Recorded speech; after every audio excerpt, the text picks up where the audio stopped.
Shalom, shalom à tout le monde, à tous nos bien-aimés. Je remercie le Seigneur encore une fois pour ce moment de partage. Et je dis merci pour la vie que le Seigneur nous a donnée, qui t'a donné, qui m'a donné, et qui nous a permis de partager encore sa parole qui est la vérité, sa parole qui est la vie, sa parole qui ne change pas. Bien-aimé, la parole de Dieu, elle est faite pour nous. D'ailleurs, nous avons été créés par la parole. Et cette parole nous guide tous les jours. Cette parole est en quelque sorte la notice de la vie humaine. Alors, à chaque fois que nous sommes dans la parole, c'est un moment de retrouver notre identité, de retrouver la source de notre sens de la vie. Et merci aussi à tous ceux qui écoutent la parole et qui fait l'effort d'obéir à cette parole. Et c'est en cela que nous aurons la vie heureuse dans ce monde ici-bas. Alors nous allons prier pour cette parole qui aura pour thème des jours heureux de la vie de l'homme. Alors merci Seigneur, 3 fois saint, nous te bénissons, nous te louons, nous te rendons grâce. Viens par ton esprit nous guider au nom précieux de notre Seigneur Jésus-Christ. Amen. Bien-aimés, nous allons rapidement lire un verset qui se trouve dans 1 Pierre chapitre 3 à partir de verset 8. Et cette parole, je l'adresse à tout un chacun de nous, surtout toi qui es chrétien et toi aussi qui n'es pas encore chrétien. Je tiens à te dire que la vie ne se trouve que en Jésus-Christ, parce que c'est Jésus qui est le chemin, la vérité et la vie. Et nul ne peut aller vers le Père sans passer par Jésus. Alors, je te conseille de donner ta vie à Jésus. Et si tu aimes vraiment ta vie, il faut la donner à Jésus. Il faut donner toute ta vie à Jésus et vivre selon les recommandations de la parole de Dieu.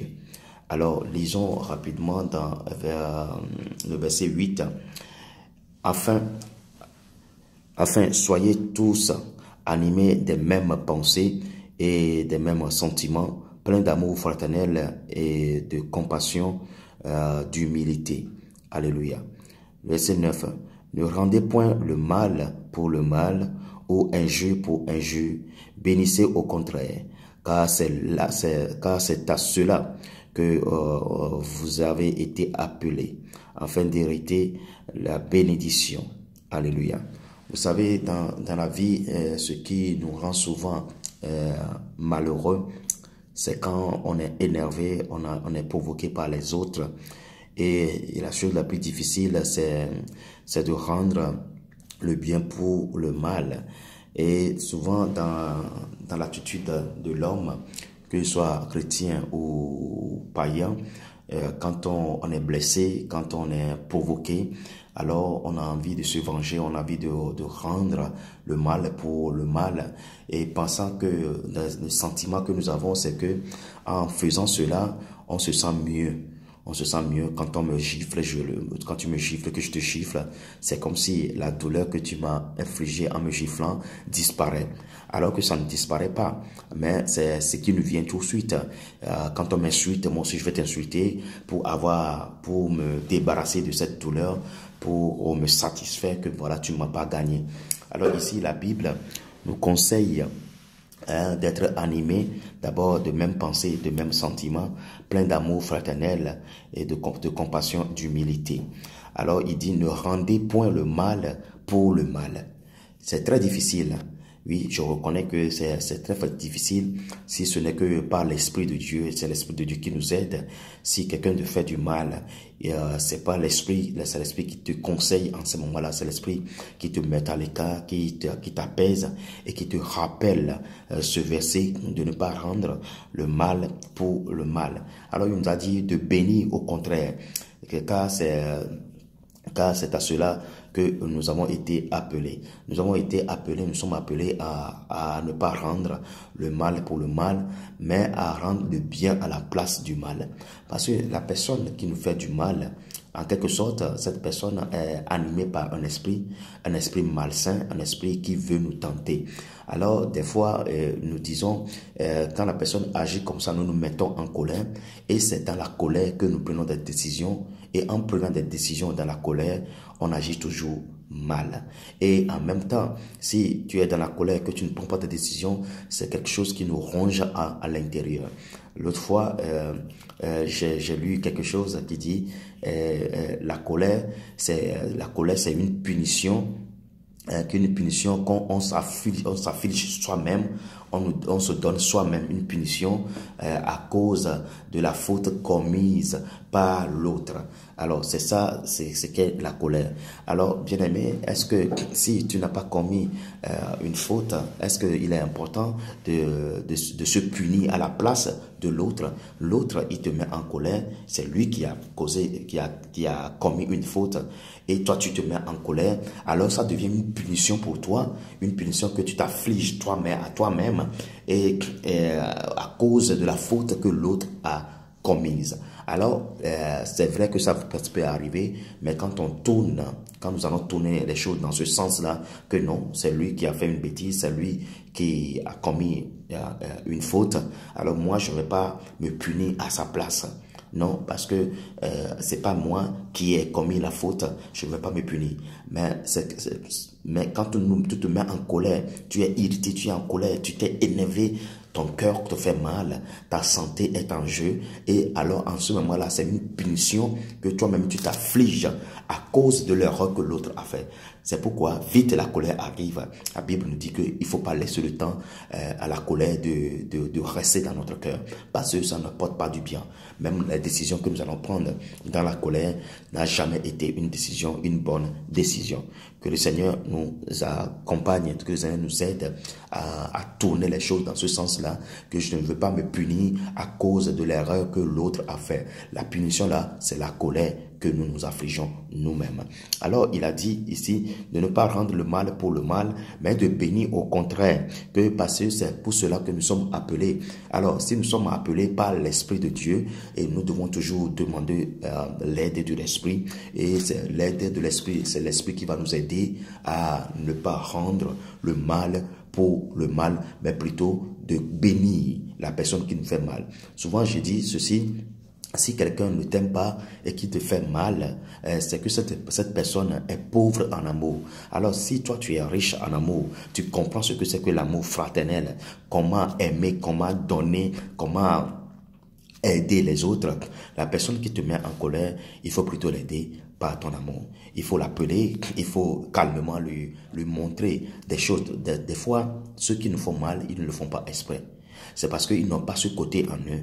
C'est parce que eux, peut-être qu'ils ont été blessés depuis leur enfance et ils comprennent les choses différemment et ils sont en colère contre leur histoire, l'histoire qu'ils ont vécue, et ils ont besoin de se défouler, de retourner ça sur les autres. Et nous voyons que dans leur comportement, ça arrive à ce que ils sont un peu des gens invivables, des gens qui blessent tout le temps, toutes les personnes sur leur passage. Ils ont besoin de l'aide. C'est des gens qui se tirent sur la sonnette pour demander de l'aide plutôt. Mais nous les voyons qui sont forts, qui sont déterminés, qui sont sûrs d'eux-mêmes. Mais c'est des gens qui sont blessés à l'intérieur et ils ont un vide à l'intérieur. Et ce vide, ils cherchent les moyens pour les combler. Et c'est pour cela qu'ils font des fois des choses qui ne sont pas agréables dans le groupe, dans la société dans laquelle cette personne, elle vive. Bien-aimés, que le Seigneur nous aide à ne pas rendre le mal pour le mal et qu'il nous donne la force de rendre plutôt le bien malgré qu'on nous fait du mal. Alors, quand nous voyons dans verset 10, nous allons parler de nous-mêmes, la vie, comment on peut transformer sa vie, comment on peut attirer le malheur sur sa vie. Ça nous arrive souvent, des fois dans la vie, où on constate à quelques moments de notre vie que tout devient malheur autour de nous. C'est-à-dire rien ne marche autour de nous. C'est-à-dire que tout est des mauvaises, on ne reçoit que des mauvaises nouvelles. Des fois, c'est pas l'action de l'ennemi Satan. C'est pas le diable qui fait fait cela, mais ça dépend aussi de nos comportements de tous les jours. Des fois, on a des attitudes qui ne font que attirer des ennuis pour nous, qui ne font que attirer du malheur, du malheur sur notre vie.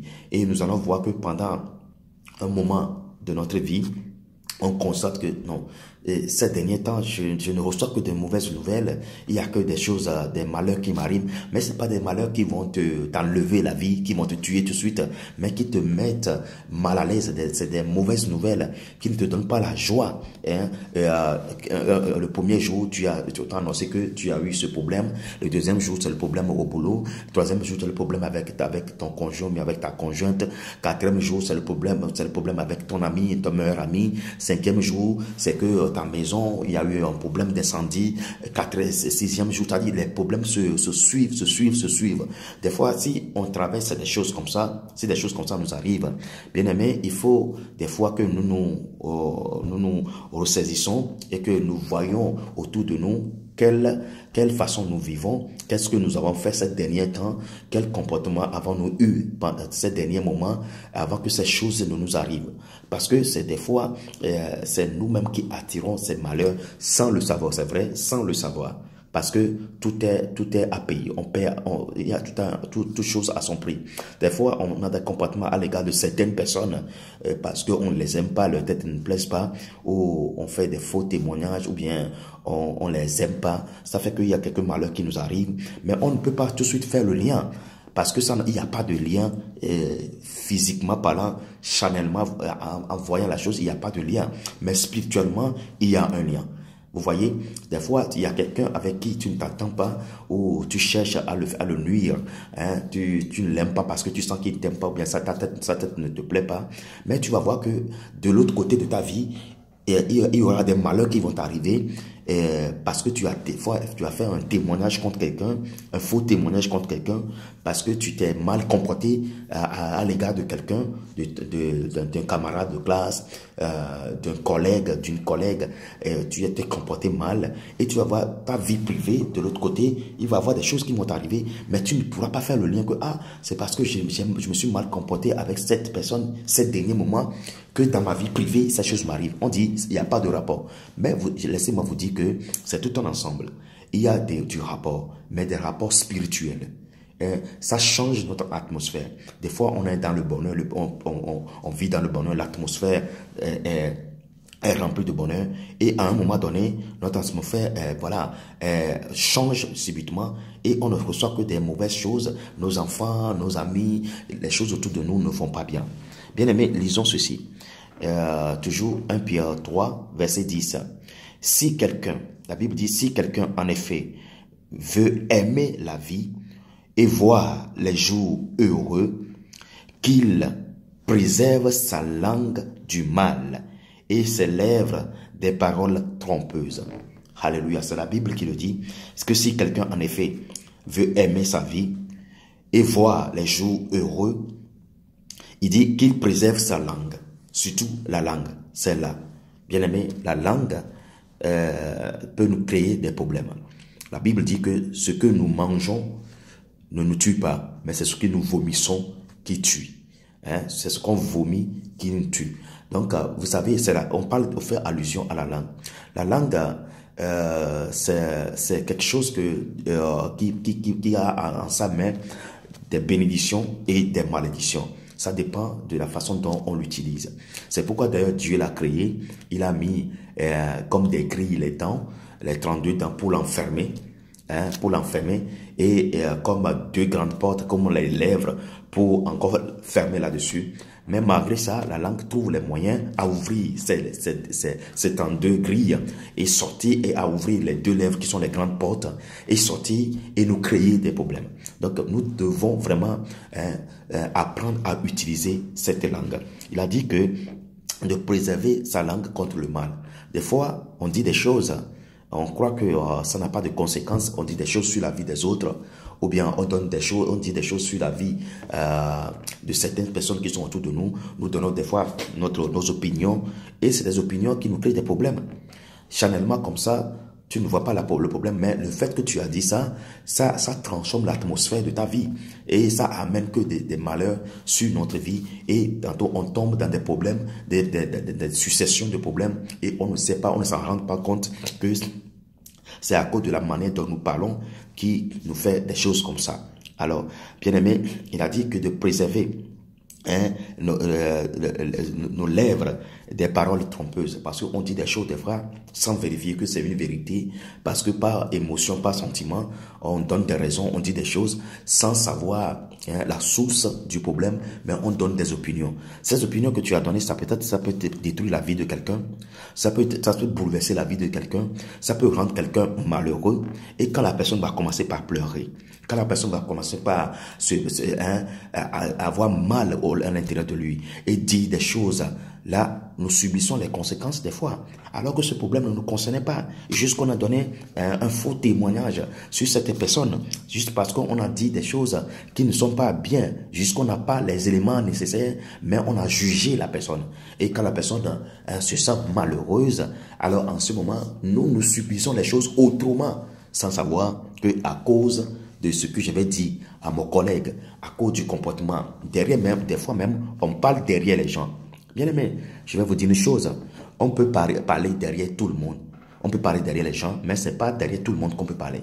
Parce qu'il y a des gens qui sont animés par certains esprits, quand tu parles derrière eux, je te dis, il n'a pas besoin d'écouter ce que tu as dit, mais automatiquement tu vas avoir des conséquences de ce que tu dis par rapport à lui. Il y a des gens comme ça, Dieu même a créé des gens comme ça. Dieu a créé des gens comme ça. Il y a des gens, on ne parle pas mal derrière eux. C'est-à-dire, c'est pas le fait qu'il va t'écouter et agir que tu vas éviter, mais plutôt éviter même complètement de parler du mal à la personne derrière son dos. Parce que tu as tout de suite des conséquences. Et des fois, on le fait, on demande pardon. Dieu va te pardonner. Mais les conséquences aussi peuvent arriver. Alléluia. Donc le mieux, c'est d'éviter de parler mal des autres ou bien de donner des opinions. Ce que tu ne comprends pas, ce que tu ne maîtrises pas, ne te mêle pas dedans. Parce que des fois, on agit, on dit des choses par sentiment, par émotion, alors qu'on ne connaît pas tous les éléments de la situation, mais on donne notre opinion. Donc là, nous devons faire attention. Toi qui traverses des moments difficiles, des moments très difficiles en ces moments où il n'y a que des suites de malheurs, des malheurs sur malheurs, des malheurs sur malheurs, souvent arrivé à un moment donné, et nous disons que le malheur ne vient pas seul. C'est ce que nous disons souvent, que le malheur ne vient jamais seul. Alors c'est vrai, des fois, quand tu pars d'un malheur, tu passes à deux malheurs, à trois malheurs, et les choses se suivent dans ta vie. Les choses se suivent dans ta vie, il n'y a que des malheurs sur malheurs. Mais ça peut arriver. Mais l'essentiel, c'est de vite chercher le secours. Et le secours se trouve dans la parole de Dieu. Alors, quand tu es dans le malheur, ne te décourage pas, ne t'éloigne pas de la parole de Dieu. Quand tu es dans les successions de malheur, ne t'éloigne pas de la parole de Dieu. Parce que souvent, quand nous avons plus de malheur, plus nous avons les malheurs, on se dit, mais Dieu, il est où? Pourquoi il m'a abandonné, il m'a laissé? Alors on recule, on quitte Dieu, on s'éloigne de la parole, on s'éloigne de Dieu. Et plus on s'éloigne, plus l'obscurité nous accable. Alléluia. Alors ici, on va voir l'histoire de Job. Job qui, à un moment, un jour donné, il est là. On est venu lui annoncer que, voilà, il y a des gens qui ont volé tous ses bétails, ils ont tué ses bergers. Après, on lui a annoncé que, voilà, après cela, on a dit, et voilà que tes enfants, ils sont tous morts. Après, on lui a dit ceci, il n'y a que des messages, des malheurs. Mais arrivé à un moment donné, quand nous voyons dans Job chapitre 1, verset 20, alors, quand Job a eu connaissance de tous ces malheurs qui lui ont arrivé, il a perdu tous ses enfants, il a perdu tous ses biens, et le malheur est tombé sur Job. Alors, le verset 20 dit, alors Job se leva, déchira son manteau et se rasa la tête, puis se jetant par terre, il se prosterna et dit, je suis sorti nu du sein de ma mère, et nu je retournerai dans le sein de la terre. Éternel a donné et Éternel a ôté. Que le nom de l'Éternel soit béni. Vous voyez, c'est un homme intègre. C'est un homme intègre.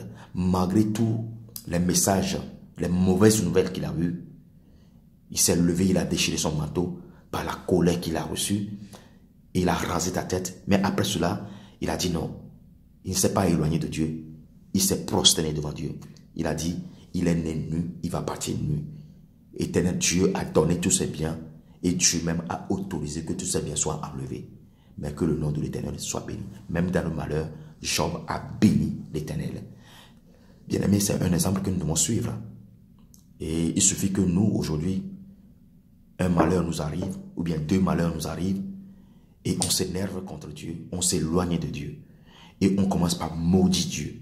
Bien-aimé, que le Seigneur nous aide dans cette vie chrétienne, malgré les malheurs qui peuvent nous arriver, malgré les moments difficiles que nous devons traverser, nous devons toujours être proches de Dieu, parce qu'il n'y a pas de solution à part Dieu.